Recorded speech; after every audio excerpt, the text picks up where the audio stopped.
So today we're talking about motion graphs. Now remember that motion graphs is a review from 6th grade. These are the concepts that you covered. So a motion graph is represented on what we call a distance time graph. So if we look across the x-axis, we always have time. Be sure to look at your units. On the y-axis going up, we have our distance. Again, remember to look at your units. We consider what would be 0, 0, the starting point or the origin. We're always going to compare the motion to the origin. So let's take a look at what some of these lines look like. So the first one we see here is a straight horizontal line. Now if you notice, with a straight horizontal line, time is continuing, but distance is not changing. If there's no change in distance, we say that the object is at rest or is stopped and not moving. The next one we're looking at is another straight line.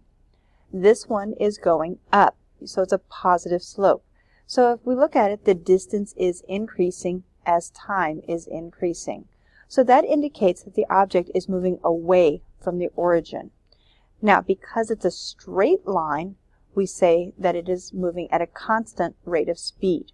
So if you see a straight line, that indicates constant speed. If you see a positive slope where it's going up, that means the distance is increasing and the object is moving away. Now the second one, you see we also have the objects moving away, but we have two lines. You notice the line A has a steeper slope. If it has a steeper slope, that indicates that it's moving faster.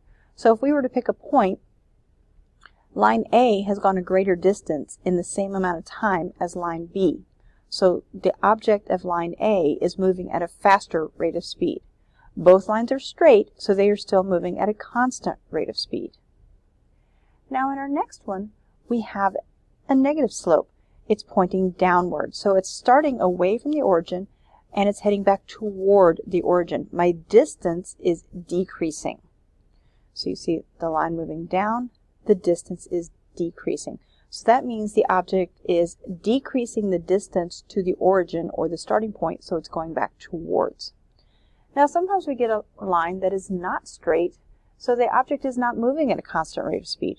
When you see a curve to the line, that indicates that the object is accelerating. Now accelerating could be speeding up or it could be slowing down. In this case, it's going up quickly, so that means it's getting faster. So a curve to the line indicates a change in the speed. Now I'm going to mention these just because you may see them. They look exactly like the distance time graph or position graph, but these are actually speed. Look at what's on the y-axis. So if you see speed on the y-axis, it means something different. So now when I see a horizontal line, it doesn't mean that the object is not moving. It means the object is moving at a constant speed. In this case, it's a speed graph with the line going up, so that indicates that the object is traveling at an increasing speed, so their speed is getting greater. And then the opposite is true down here. We are seeing a decrease in the speed of the object because the speed is going down, it is decreasing. So just to look at a motion graph, if we look at each of these lines, so for line A, we see that distance is increasing, so this object is moving away. They're getting farther from the origin.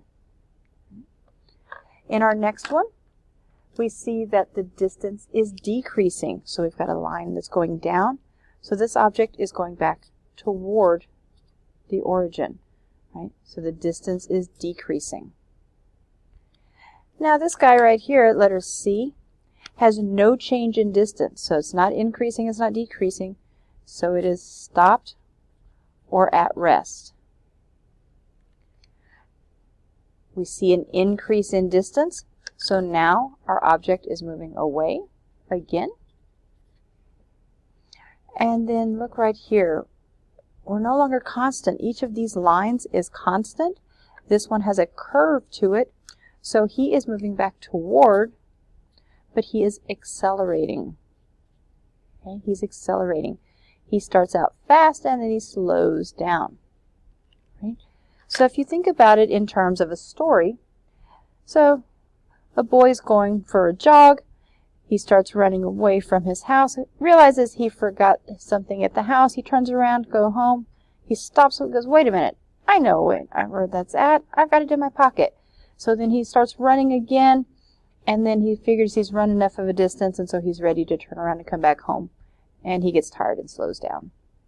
So remember, with a motion graph, you need to look at what's happening to the distance. Always compare the distance. Is my distance increasing? Is it decreasing? Or is it not changing? So those are our motion graphs from 6th grade.